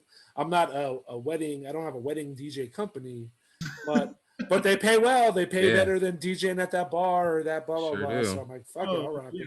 You're squared away for at least a couple months after you hit that wedding. Yeah, exactly. Straight up. Exactly. So let me ask, any wild wedding stories? Shit goes awry, had an issue with the bride, anything like that? Nothing crazy. I did a wedding in Cabo once, and it was for some NFL player. And this is like fucking 13 years ago. And it wasn't crazy, but Donovan McNabb was there. Oh, hey. And the whole time he's literally got it. He's just like got his arm on my DJ table, drunk, leaning over to me like, you ain't got that. Or I'll play something like Gap Band, like what you know about that? What you know about that? And I was like, in my head, I'm like, I love you, Donovan, but you're annoying the fuck out of me. But he was cool. But you know what's funny about that gig? It was the first time someone requested Drake from me. Whoa. And it was one of those big linemen. He's like, you got that new Drake? And I was like, you know, like you give him like, yeah, no, like, but Drake? Lo and behold, it was a new artist named Drake that he wanted to hear. Yeah. Shout out to Donovan, man. You know about that. I know I knew I had to ask because you and Spider have the celebrity stories, and you know I wanted to get into that. Have you gotten? Let me see here. What's the most money you've gotten for a song request? Let me ask that. Oh, nothing too crazy. I know Spider's killed it with like Dana White and shit, but yeah, I don't know. I think my presence when I'm DJing is. I try to give off an aura of unapproachable. Yeah. So people don't come, you know, probably $100 or $200, you know what I mean? But like, I kind of like have that, like, don't fuck with me, I'm working vibe. You know what I mean? Well, you got to get through Donovan McNabb at all your gigs first. And then... there you go. Well, I mean, right. That's a big ass dude, you know? I'm just all right. So, what you know about this? Nothing, sir. I just found this. I want to pass it to Nick. We like to ask this certain question every show. Sure, Nico. So I'm stoked, man, because who did we just find out has a new Skrillex. So shout out to our buddy Skrillex and the fine people over at McDonald's. We want to offer you an endorsement deal, sir, and we would like to know, where is your meal going to be and what is it? and it has to be a fast food establishment, like national. It could be regional, Okay. but it has to be fast food. I got it. Jersey Mike's. Okay. Woo! Okay. Let's go. Speak on it. What is I don't know. They put something addictive in their fucking sauce or something. I don't know. Yeah. I'm just like crack. Yeah. Right. Nah, I used to be a Subway head like my whole life. I used to skateboard when I was 12 years old. We'd eat Subway every day. I ate Subway up to like a few years ago, and now like I never want Subway, and literally every day when I see Jersey Mike's, I was like, oh, I'll get a turkey and provolone. Ooh, sounds good. It's not even like the best sandwich. There's just something about it. It eats really easy. I don't know. I mean, that's been my spot lately. I don't know why, but it is. There's something addicting. I swear. Give us the specific order down to the drink at Jersey Mike's and the chips. If It's a turkey provolone. Add Mike's Way. Okay. Add mayo. Extra pickles. No tomatoes. Cool Ranch Doritos, and they got that cream soda. Oh, okay. Yeah. They got the root beer and the cream soda. Yeah. I like the cream soda. That's That's the Wonder Meal. Hell yeah, that's the Wonder Meal. It. Shout out to Jersey Mike's. And if I could have one sponsorship, it would be this brand right here, Ito En. It's Japanese tea. Let's go. They got these in vending machines out there, but this dark green tea, Shecky Green put me onto this, but they have a jasmine tea that's bomb. But I love this tea. I go to like what's the store called? I go to all these Japanese markets and buy boxes of this shit. Yeah. I can't stop drinking it. It's my favorite. So Ito En, hopefully if you're one out of there, their reps. Yeah, I was gonna say hopefully Ito En has a rep that listens to the show. That'd be great. that's a dream sponsorship right there. Let's go. I asked this last week, and I want to stick with it for this week. You're playing the do-over tomorrow. What song are you opening your set with? Oh shit. Damn.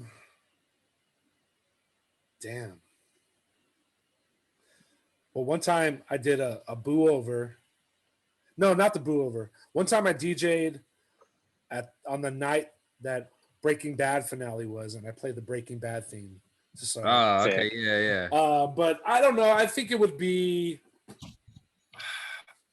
For some reason, Everybody Loves the Sunshine is popping in my head. But I would play like a remix, like a cover version or something, not just the original. I got this new Jim Sharp edit of it that's pretty dope. Like I would play something like that. You know what I mean? Like depending on what time the set.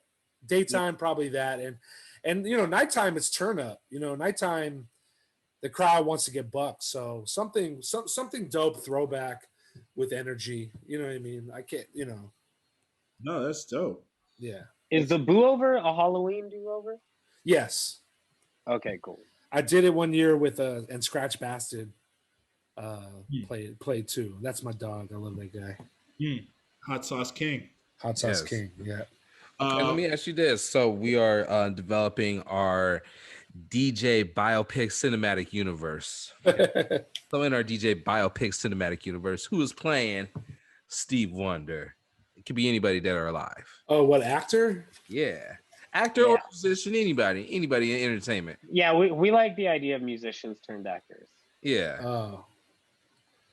Fuck. But if you got an actor in mind, please. I mean, you know who I used to think I looked like was Fred Savage. Oh, okay, let's go. And The Wonder Years was my favorite show growing up. Right. So I was like, I know Fred Savage. I gotta stick with Fred Savage. And he played the mole.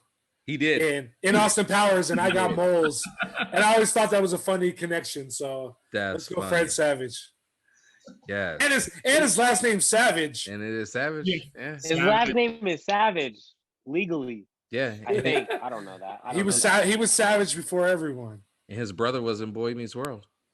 Was he Savage before Randy? Oh, good call, Randy. Randy's the first. The OG Savage. Yeah, OG Savage.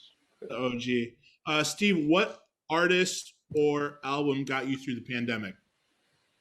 Ooh, you know what? Twitch got me through the pandemic. Okay. So it was, I wasn't bumping one thing specifically. I was not downloading music, honestly. Twitch and podcasts, man. I'm a big podcast guy. Who do you listen to besides us? Besides you, who do I listen to? Shit, where to start? I like Jalen and Jacoby for like my sports shit. Yes. I like a lot of the Ringer podcasts. I actually like Talib Kweli's podcast when he has a guest on. Of course, Questlove Supreme. I go between the hip hop minutia and sports. And my cousin Sean has a great podcast, Can't Knock the Shuffle. Open Mike Eagles podcast last year with Prince Paul, the one that happened that was amazing. And he put that out right like last March, like last April, literally like when when there was that kind of just paranoia and that sense of like not knowing what's happening in the world. So that was my jam through the pandemic for sure. So big up Open Mike Eagle on that. Hey. Oh, that's fucking dope, man. Hey, Spiders. So we are setting up our. I mean, why did I say that? Holy shit, my bad. Because you're thinking of Spiders podcast. I am. Oh my god. It's okay. He said strap stars or something like that. Oh yeah, he did. I said deck savers. He did deck savers. Yeah. You're sitting on my turntables right now. I'm not saying shit for the rest of the show. Yeah. Just keep your mouth shut. I got a lot of edits to make. Don't worry about it, boys. Okay, cool. You got me on that. First one's on me. So perfect. Hey, put me on your email list. Yes. Steve, so we're setting up our 5-on-5 podcast playlist on Spotify. Okay. What song do we need to add on there?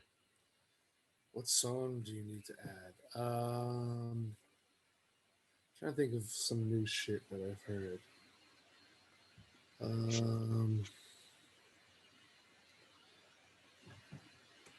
God, why am I blanking?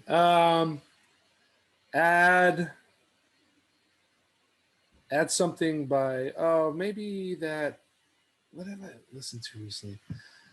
I like that. I guess that new DMX. I like the one with Jay-Z. I like that song. Bath Salts. Yeah. I gotta listen to that. I still haven't listened to that. Oh, you need to listen to it. It's show some love to the X. Yeah, it's all Swizz, right? Swizz on every beat. Is that right? Yeah, for the most part. That's sick. I haven't listened to all of it. I listened to the one with like the Griselda guys on it. Have you guys updated your phones and got and did your Apple Music update with the Dolby Atmos? No. Oh yeah, feature? It's nice. I gotta check that out. It's a good way to listen to music. Sidebar, I remembered who I was talking about at the top of the show, J-Live. Rappers who make their own beats. That guy DJs while rapping. So sorry, just had to get it out. I would have died. Glad you came back. Yo, while we have Steve here, I want to talk about this because this dropped today. The XXL Freshman 2021 list. Ooh, name it. I'm gonna run down it here, and give me a thumbs up, a thumbs up if you like them, thumbs down if you don't like them, or a thumb sideways if you don't know who the hell that is. I was gonna say it's mostly gonna be who the hell are they? But go ahead. 42 Doug. My guy. Okay, 2 up, 2 sideways. Who Shiesty? My guy. If he could stay out of jail. Across the board. If he could stay out of jail. Yeah. Fuck. Flo Millie, yes. Girl can rap. Morada one more Moray. Oh, Moray. On the Cole album. Okay. Yeah. Wait. He's the one who has a joint with YG right now? No. Yeah, that too. Yeah. Oh no, that's Mozzie. Mozzie got a joint with YG too. Okay. Yeah. Okay. Mm-hmm. Koi Lee Ray. Oh yeah. Yeah. She's a singer. Heard the name. She sings too. I'm just gonna leave my thumb here. That's neutral. Ian Dior. Oh yeah, Ian Dior. Come on. Oh yeah. Shout out to Ian. Shout out to my buddy Bonks. There you go. Yes. Ruby Rose. She can spit. Isn't she an actress? There is a Ruby Rose that's an actress. Yeah. Yes. Yeah. And she DJs. And she does DJ. Yes. Yeah. She got fired from Batwoman. Is this Blast? BLX? Oh, Blast. Oh my God. Blast. Yes. He likes all of them. I do. Likes them all. That keeps up. Lakia. Oh, Lakai 47. Lakai. Lakeyah. Oh no, Oh, I don't know that one. I thought that was the one that I don't think I know Skills that one. works with. I got hype on Lakaya. Not Kamaya, Lakaya, Lakaya. Lakaya. Lakaya? Lakaya. Lakaim, Kamaya, Lakaim. Oh yeah. Go ahead. Who? Sorry. Tootsie? Who? Tootsie? Tusi. Hey. Two teeth. Tootsie? DDG? Pontiac made DDG? Okay, so Travis is very happy with this year's. I'm okay with it. I'm okay because see, all these people pretty much hit it pretty big during the pandemic. Okay. Yeah. I only know Pooh Shiesty because I went on a trip. I went on a trip to Tulum with my boy Stocks. Do you guys know Stocks? Invest in Stocks. He raps too, but he was playing that Back in Blood. Back in Blood, yeah. So I was like, all right, this shit's cool, Songs are yeah. hard. He's just living his raps right now, and it's not a good thing. He needs to sit down for a little bit. Yeah, but isn't that the same as that TK guy, the race guy? Didn't he go to jail too? Or Oh, yeah. TK. Yeah. TK or TK. Yep. Same with him. Same with Bobby. I mean, yeah, Bobby. Rowdy Rebel. Mystical. Hey, the thing is, the labels don't care because if the song's popular, they labels just trying to cash in. Yeah, they don't care about those kids. Yep, just trying to cash in. Yep. We do have to talk about. I don't know if you guys have seen it yet. We saw The Conjuring last week. Conjuring 3. Oh. Conjuring 3. Devil made me do it. Nick made a face and then rolled his eyes at the same time. So I'm with it. Be there tomorrow. I rolled my eyes so far back they came back to normal. Okay. I liked it. Well, that happened to the kid in the movie. Yes. Yeah. Same here because it was fucking terrible. Best one of the franchise. Yeah. I agree. Hands down. Did we see the same movie? I don't know. It was good. I saw it in the theater though. We're back in the theater now. I saw a movie in theaters too, but it wasn't. You guys will laugh at me. Okay. Loki, episode 2. Oh, 2. I haven't seen 2. I saw 1. I liked 1. It's great. For all my MCU fans out there, it's great. Well, since we're shouting out movies, shout out to Demon Slayer. I saw that. Shout out to all my anime heads. Let's go. Hey, let's go. Yeah. Sold out theater. It was haven't seen it yet. Sick. Wait, let me pass this back to Steve real quick. Who's winning the NBA championship this year? Oh shit, the Hawks won. Sorry. The Hawks did win. Yeah. They came back. Whoa, that's insane. Yeah. It was Trey. Trey brought them back. I turned that game off and they were down crazy. Whoa. Yeah, I finished that game. It was who's great. winning? Yo, that was like yesterday, the Brooklyn game. With KD put that team on their back, man. All right. It changes every day, man. Because just today, CP3's out and Kawhi's out. Yep. I had the Suns before the CP3 news, and I think I still have the Suns because I don't think his quarantine will be that long, and I think that campaign, his backup, is playing well you enough. Play without him right now. Yeah, he's playing well enough. Like it is a loss, but it's not the end of the world for them. But like Kawhi being out, even though it's a close game right now, like I don't know if they can win without Kawhi. Like that's their best player. Like I don't think they can win without Kawhi. I don't think any they're team tied can 2-2 right now. So I've had Suns Nets in the finals, and I want the Suns to win because I don't like the Nets. I don't like the 3-star team. Yeah. I don't like the one-on-one ball. Like it's just not. So I don't like the Nets. And since I'm a Lakers fan, I always like the team that beat us to go and win it. So it kind of takes a sting out of the loss. Like, well, at least we lost to the champion. You know what I mean? Yo, if the Clippers beat the Lakers, do you go for the Clippers? Hell no, never. Okay, that's what I like to do. That's crazy. That's madness. No, you can't do that. I cannot stand Brooklyn with everything in me. I hate their 3 stars. I've never hated. Yeah, but I can't stand Giannis. I can't stand Giannis. Yo, I think I'm a Celtics guy also. I agree with Jupiter. Like I can't stand Giannis more than those guys because those guys can hit their free throws. Yeah. Did you see Giannis fumble that pass from Middleton at the end of the game? Like Giannis he's not a crunch. Here's the thing. I used to like I listened to interviews with Giannis a long time ago, and I knew, I was like, he's not leaving Milwaukee. Like he wants to win on his own. And I was like, early on, I was like, man, I respect that dude so much. He's not KD. He's not going to other teams. But then I thought about it. I'm like, I have less respect for him because here's the thing. He's not a number one. Like, although his numbers and all the awards and accolades, he's like a shared player. You know, like he has to share a team with another star. And I think he can't be the number one star. I think he has an insane ego and thinks he's the number one guy, but he's not. He's actually like a number two guy. Man, because you're not. Well, your number one guy has to get it done in crunch time. Right. You know what I mean? And he doesn't. You know, like so. Yeah, I think I was just having this conversation with Swerve up in Seattle. Swerve, shout out Swerve. Yeah, he wants to be the man, and I think Milwaukee coddles him. And I think he thinks that he is the Aaron Rodgers on the team, and he's not Aaron Rodgers. Well, I think Drew was a big help up there. Oh yeah, he's been playing. I think he's not. I think he's AD, and he needs a LeBron. You know what I mean? Yeah, absolutely. Like it's that like I don't think AD's winning any titles on his own. You know what I mean? Like, well, he didn't. And it's like, yo, like it's almost disrespectful to the game that you can't make your free throws, and his threes are trash. You gotta take 13 seconds to shoot a free throw. Come on. So let's go Suns.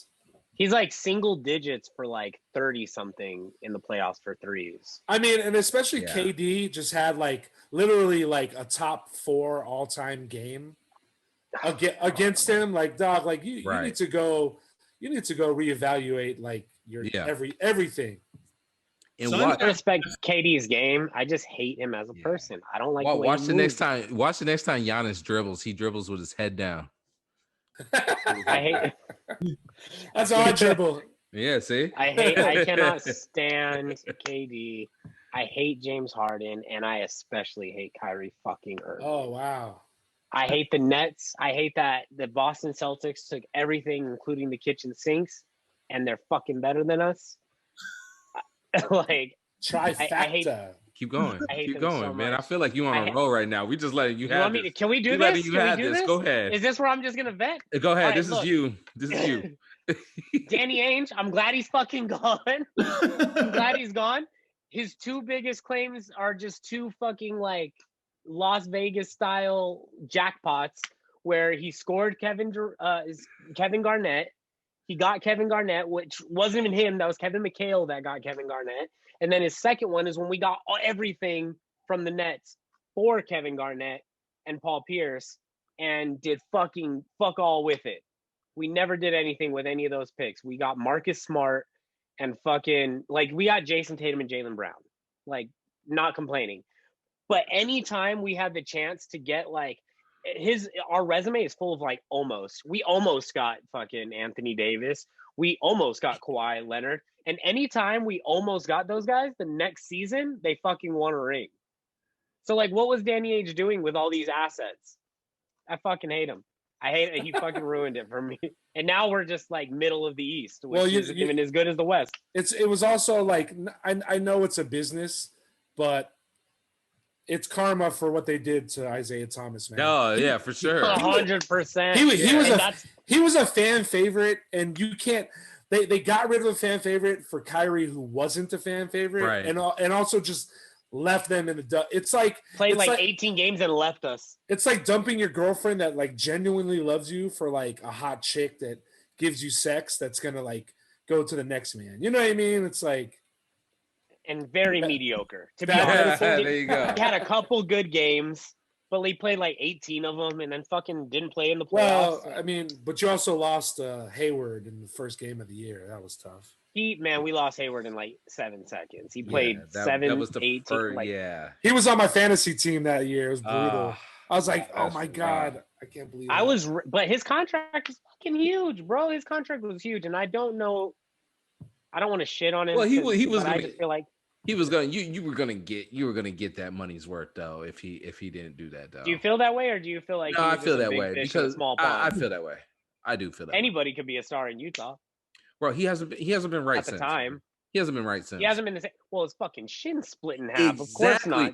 The first So game was I 7 seconds left. So I'm saying he would have been fine. I forgive him, and I totally understand why. You forgive? No, I mean, like, shouldn't say forgive. Like, I'm mad at him. Like, but like, I understand rather. But even still, if that didn't happen, I don't know if he would have been worth that max contract. He would have been. We're paying him as much as like almost KD gets paid. No fucking way. Let me interject here and say that the Suns and 4 guy is the best mascot in the NBA right now. Oh yeah, for sure. Hands pretty good. Even more reason to root for them. Yeah.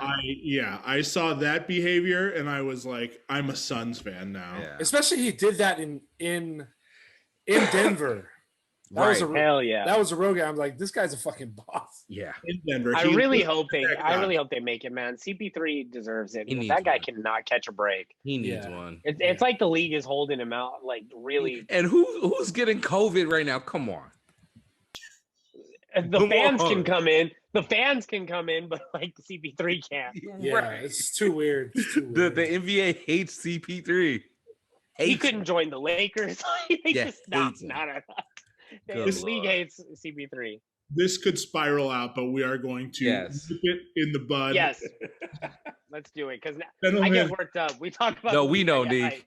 We know. Yeah, that's for our basketball podcast. Yeah, there you go. Yeah. Steve, what is on the horizon, sir? I know you got the questions tomorrow. By the time this drops, this will already have happened with Dell. No big deal. What else you got on the horizon, sir? These weddings and I don't know. You know, I'm just I'm trying to get back into. You know, I'm really inspired by these guys like Nick Bike and my man DJ Irie, who are doing their Patreons now, where they have monthly subscriptions. So I don't know, man. I'd love to. I'm trying to get that remix edit bug back in me, where like I'm really motivated and the creativity is flowing. I feel like there still would be a market for people to want my edits. So Patreon seems like the best way to kind of monetize the work you do. You know, it's like you don't want to spend a whole lot of time working on shit and like no one cares for it. So yeah, man. I mean that's kind of like what I'm trying to get the energy up for that. And yeah, if people want to follow the questions on YouTube, we're trying to build our YouTube page over there, and just man, just keeping it funky, you know. Shout out those socials, let everyone know where they can find you and the questions. So it's the questions hip hop on IG and YouTube, I think. My IG is DJ Steve1der. My Twitch is Steve1der. Not my Twitch. Yeah, my Twitch is Steve1der, and my Twitter is Steve1der. And Mixcloud Steve1der. Yeah, Steve1der. That's where all my stuff is. You can find my IG has my link tree. You can just get all the shit I got on there. So well, listen to this, man. Go support this, man. You gonna stick with Twitch as well? You're gonna be doing that still?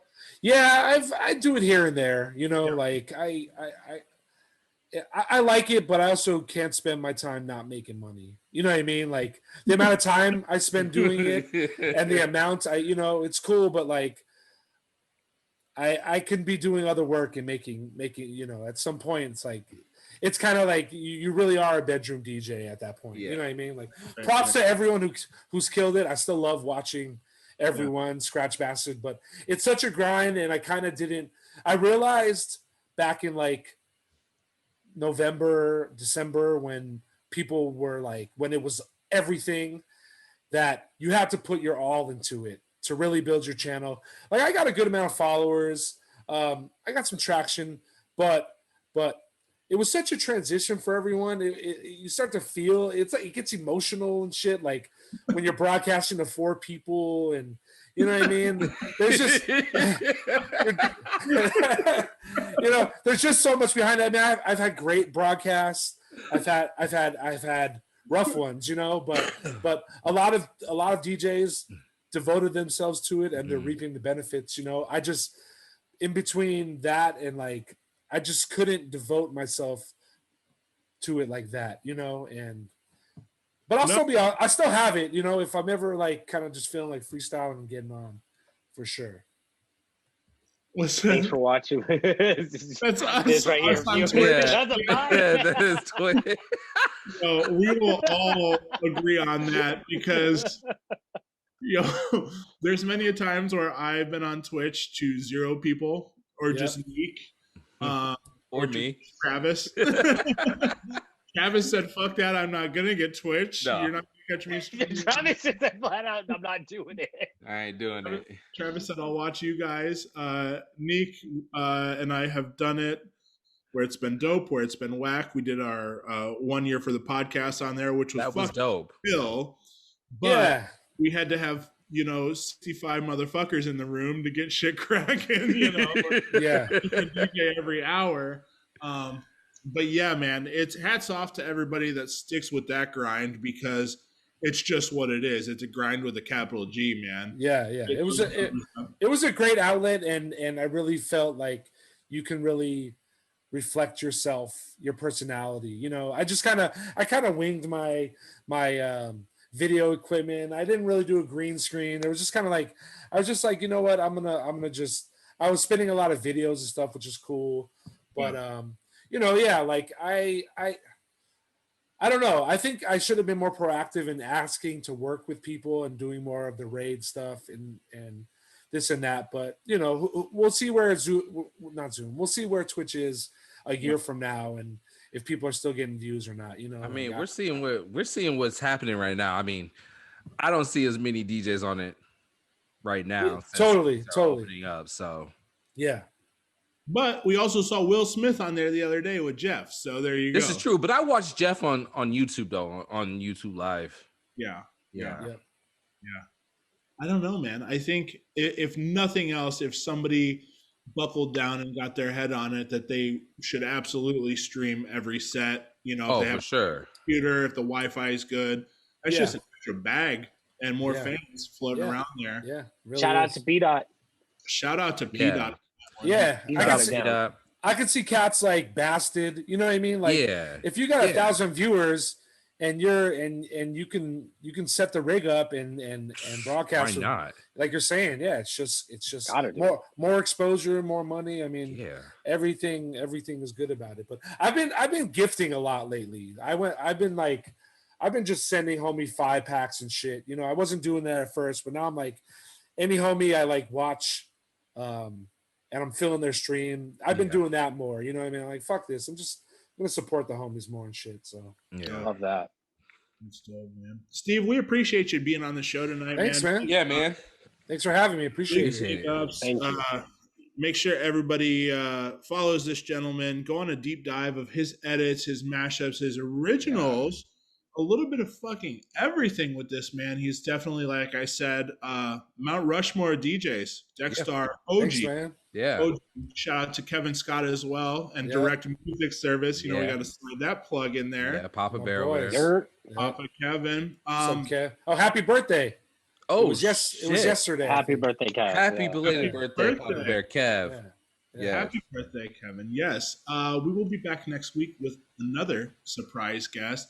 I think I have a good idea who it is. I think I know who it is too. I think I know who it is. Can I say it? Can I say it? No. Go ahead. Say it. Nah, I ain't gonna say it. Okay, fine. We've been going back and forth trying to iron out some details on getting these two gentlemen in here. I will give one clue. They were the tour openers for Rihanna, two fantastic DJs. And will help you on your way decipher just who we're talking about. I'm a part of that Navy, so you know me. I was front row. Travis. You know what? What? I shouldn't do that? Who's that man crying in the crowd?